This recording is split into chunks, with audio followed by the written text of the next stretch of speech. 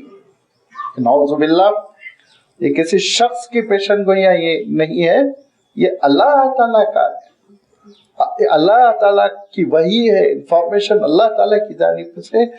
وَسَوْفَ تَعْلَمُونَ، اور قریب تم کو معلوم ہو جائے گا، ایک ایک اطلاع پوری ہوتی جائے گی، تم کو معلوم ہو جائے گا، یہاں تک کہ قیامت آئے گی، قیامت کی اطلاع پوری ہو جائے گی۔ وَإِذَا رَأَيْتَ الَّذِينَ يَخُوضُونَ فِي آيَاتِنَا فَأَعْرِضْ عَنْهُمْ، اور جب کبھی تم دیکھو کہ کچھ لوگ ہیں جو ہماری آیتوں کے سلسلے میں، لفظ آیات ہے لیکن سارے مفسرین نے پورا دین مراد لیا، قرآن مجید کے سلسلے میں، شریعت کے سلسلے میں، اللہ کے رسول صلی اللہ علیہ وسلم کی سیرت کے سلسلے میں، شخصیت کے سلسلے میں یخوضون فی آیاتنا، بکواس کر رہے ہیں، غیر ضروری باتیں کر رہے ہیں، فأعرض عنہم، ان سے منہ پھیر لو، حتی یخوضوا فی حدیث غیرہ، یہاں تک کہ ٹاپک چینج نہ ہو جائے، موضوع جب تک تبدیل نہ ہو جائے تم ان کے ساتھ نہ رہو، نہ بیٹھو، ہٹ جاؤ وہاں سے، نکل جاؤ تم۔ یاد رکھیے کہ اگر اللہ کے دین پر تنقیدیں ہو رہی ہیں، کتاب اللہ کو موضوع بحث بنایا جا رہا ہے، انبیاء علیہ السلام کو موضوع بحث بنایا جا رہا، صحابہ کو موضوع بحث بنایا جا رہا، بدتمیزیاں ہو رہی ہیں، اور وہاں کوئی بیٹھا ہوا ہے تو وہ بغیرت ہے، وہ بغیرت ہے۔ کیوں؟ ایک بات یوں سمجھ لیں کہ کسی مجلس میں میں بیٹھا رہوں، کسی مجلس میں کوئی شریک مجلس ہے اور اس مجلس میں اس کے والد کے سلسلے میں اول فول بکا جائے، اس کے والدہ محترمہ کے سلسلے میں اول فول بکا جائے، وہ بیٹھا رہے گا، منہ نہیں نوچلے گا، جھگڑا نہیں کرے گا، وہ بائیکاٹ نہیں کرے گا اس مجلس کا۔ سوچ لیجئے کوئی بھی ہو، معمولی سے معمولی آدمی طیش میں آئے گا، پڑھا لکھا نہیں ہے تو گالی گلوچ بھی کر دے گا، لیکن اگر تعلیم یافتہ ہے، لازمی بات ہے دینی احکام سے واقف ہے، تو مغلظات تو نہیں بکے گا لیکن اٹھ کے نکل جائے گا، اظہار ناراضگی کر رہے گا۔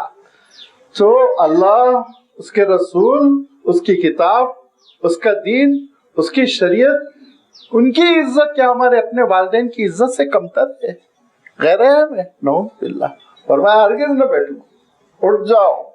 اگر اس آیت کو مسلمانوں نے سمجھا ہوتا، بالخصوص جو مسلمانوں کے تبعزات نمائندے بن جاتے ہیں نا، خود ساختہ قسم کے، اور ڈیبیٹس میں جا کر بدتمیزیوں کو سہتے رہتے، منہ تکتے رہتے، تو اتنا شریعت آج بدنام نہیں ہوئی ہوتی۔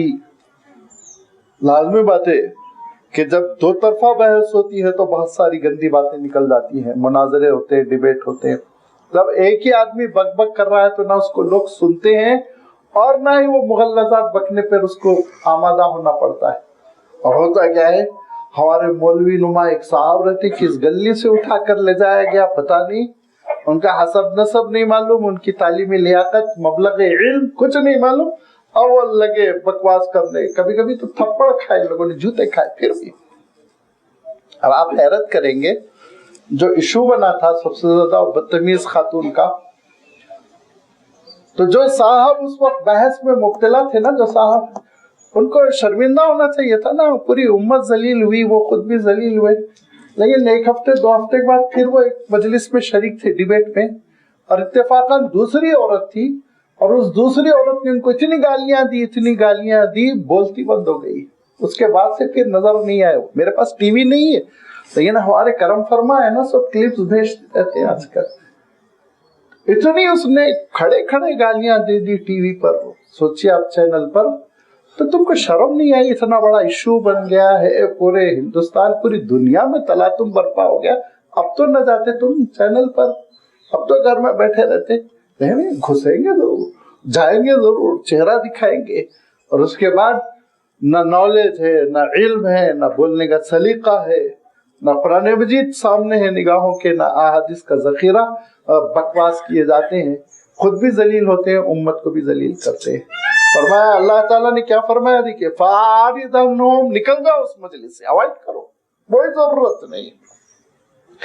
حَتَّى يَخُوضُوا فِي حَدِيثٍ غَيْرِهِ، یہاں تک کہ کوئی دوسرا ٹاپک ہو، ٹھیک ہے، صحت کے پر بولا جا رہا ہے, جمہوریت پر بولا جا رہا ہے, نظام حکمرانی پر, اخلاقیات پہ. ٹھیک ہے, اچھی بات ہے, حصہ لو. بالخصوص جو اس میدان کے ہیں وہ لوگ جائیں, کوئی حرج نہیں. لیکن جب ٹاپک بنا ہوا ہے شریعت, ٹاپک بنا ہوا ہے اللہ تعالیٰ کا دین, ٹاپک بنا ہوا ہے قرآن پاک, اللہ کے رسول صلی اللہ علیہ وسلم, اتنے بیوقوف کہ اذان کے اوپر بحث ہو رہی ہے, اور پھر وہ پوچھا گیا کہ اللہ اکبر کے کیا مانے, کہنے والے نے کہا اللہ سب سے بڑا ہے. تو اب وہ دوسرا بیوقوف کہہ رہا ہے کیوں, میں کہوں گا رام سب سے بڑا ہے. کیا ہو رہا ہے سوچیے آپ. نہیں سنبھال سکتے تم بحث کو, نہیں ثابت کر سکتے کہ جس کا نام لے رہے ہو وہ بھی اللہ تعالیٰ کی ادنا مخلوق ہے. اس کا باپ تھا, اس کی ماں تھی, سگی ماں تھی, سوتیلی ماں تھی, وہ زندہ رہا, وہ مرا, جنگیں لڑا, ساری چیزیں اس کے ساتھ, وہ مخلوق ہے. تمہارے اندر صلاحیت نہیں ہے بولنے کی, تو تم کیوں جاتے ہو؟ اپنی جان کا خوف ہے تو کیوں جاتے ہو؟ مت شریک ہو ایسے ڈیبیٹس میں. لہذا فرمایا وَإِمَّا يُنْسِكَنَّكَ الشَّيْطَانُ فَلَا تَقْعُدْ بَعْدَ الذِّكْرَىٰ مَعَ الْقَوْمِ الظَّالِمِينَ. اگر تم کو شیطان بھول میں ڈال کر گھسا دیا اس مجلس میں, بھولے سے تم اس مجلس میں چلے گئے. يُنْسِيَنَّكَ الشَّيْطَانُ, نسیان یعنی بھول میں شیطان مبتلا کر دیا اور تم اس مجلس میں پھنس گئے. فَلَا تَقْعُدْ بَعْدَ الذِّكْرَىٰ, یاد آنے کے بعد بیٹھنا تمہارے لیے جائز نہیں. اٹھ جانا, نکل جانا. کوئی ضرورت, آپ کو اس ڈر کی کوئی ضرورت نہیں کہ مجلس میں شکست ہو جائے گی, مجلس میں میں نکل جاؤں گا, بائیک آؤٹ کر دوں گا تو ذرا وزن کم ہو جائے گا. تم کو فکر کرنے کی ضرورت نہیں, وہ فکر اللہ تعالیٰ کرے گا. فرمایا اگر اس کے بعد بھی بیٹھے رہو گے قوم ظالم کے ساتھ تمہارا شمار ہوگا. فَلَا تَقْعُدْ بَعْدَ الذِّكْرَىٰ, یاد دہانی کے بعد بھی بیٹھے رہو گے تو مع القوم الظالمین, ظالموں کے ساتھ تم بیٹھے ہوئے ہو. اب ان سارے بندوں کو آپ جمع کر لیجئے. اگر آپ میں سے کسی سے رابطہ ہے اور جمع کر کے آپ ان سے پوچھیں کیوں جاتے ہو اس طرح کی بحثوں, ابھی تو کم ہو گیا, ابھی کم ہوا. اس کی وجہ دوسری ہے. اس کی وجہ یہ ہے کہ جب الیکشن سے پہلے ایک بڑی پارٹی نے اعلان کیا کہ ہم گھاس نہیں ڈالیں گے میڈیا کو, تو ذرا مسلمانوں کو بھی سمجھ میں آئی ہم کو بھی گھاس نہیں ڈالنا چاہیے تھا. اسی لیے ذرا جانا کم ہو گیا. ورنہ تو دیکھیے ہر جگہ ایک بیٹھا ہوا ہے, پتہ نہیں کیا پیاز بیچتا ہے, ٹھیلا لگاتا ہے, کہاں سے آ گیا, کچھ بولنا نہیں جانتا, کچھ کا کچھ بول رہا ہے. لہذا اللہ تعالیٰ ارشاد فرماتا ہے کہ دیکھو جائزہ لو. ان سے اگر آپ کے پاس ٹیلی فون نمبر ہے فون کر کے پوچھئے کیوں تشریف لے جاتے آپ, تو ایک ہی بات کہیں گے. آپ کے ذہنوں میں بھی آ گئی ہوگی وہ بات. کیا کہیں گے؟ دعوتی فریضہ ہے نا بھائی, سمجھانا ہے نا, ہماری ذمہ داری تبلیغ دین. فرمایا نہیں ہے تمہاری ذمہ داری. دیکھیے کیا فرمایا, وَمَا عَلَى الَّذِينَ يَتَّقُونَ مِنْ حِسَابِهِمْ مِنْ شَيْءٍ, ان کمینوں کا حساب تمہاری ذمہ داری نہیں, اللہ تعالیٰ لے گا. مَا عَلَى الَّذِينَ يَتَّقُونَ, جو اہل تقوی ہے, جو دیندار ہے اور جو اللہ کے احکام پر عمل کر رہے ہیں, ان کی ذمہ داری نہیں ہے کہ ان بدبختوں کا حساب کتاب لیں. وَلَكِنْ ذِكْرَىٰ لَعَلَّهُمْ يَتَّقُونَ, بس تبلیغ کرنا, نصیحت کے حد تک, ڈیبیٹس میں نہیں جانا. نصیحت کرو, اچھی تقریریں کرو, اچھا لٹریچر پیش کرو, بات سمجھاؤ, اپنے اپنے موضوعات پر تم مذاکرے رکھو. لیکن جب یہ کمینے بیٹھ کر ڈسکس کر رہے ہوں اور 5-5, 6-6 کے پینل میں, یہ آٹے میں ایک نمک بنا ہوا, ذلیل و رسوا خود بھی ہو رہا ہے, شریعت کو بھی شرمندہ کر رہا ہے. اور میں نے عرض کیا نا, ایک مرتبہ ایک مولانا کو ایک خاتون نے مارا پکڑ کے. ارے وہ حقیقت ہے, میں کوئی چھپی ڈھکی چھپی بات کہہ رہا ہوں کیا؟ بہت سارے لوگوں کے ساتھ نگاہوں میں ان کا چہرہ بھی آ گیا ہوگا. کیوں بیوقوفی کرتے, اپنی عزت کا سودا کیوں کرتے؟ فرمایا دیکھو تمہاری کوئی ذمہ داری. ما علی الذین یتقون, اگر تم متقی ہو تو تبلیغ کرنا فریضہ ہے, لیکن کیسے؟ ذکر, تذکیر, نصیحت, ڈیبیٹس لے. ان ظالموں کے بیچ میں جا کے بیٹھنا, ان بدبختوں کے بیچ میں جا کے بیٹھنا یہ نہیں, اچھے انداز میں بات سمجھانا, اور تمہارے جو ذرائع ابلاغ ہے ان کے ذریعے سے بات سمجھانے کی کوشش کرنا. ورنہ ان کا حساب کتاب وہ دے کر رہیں گے. وَذَرِ الَّذِينَ اتَّخَذُوا دِينَهُمْ لَعِبًا وَلَهْوًا, چھوڑ دو ان لوگوں کو جن کا دین صرف تماشا ہے, تماشا. مصیبت یہ کہ اب یہ بولتے ہوئے بھی شرم آتی ہے, کیونکہ ہم نے بھی اپنے دین کو وہی لعب و لہو بنا دیا, تماشا بنا دیا.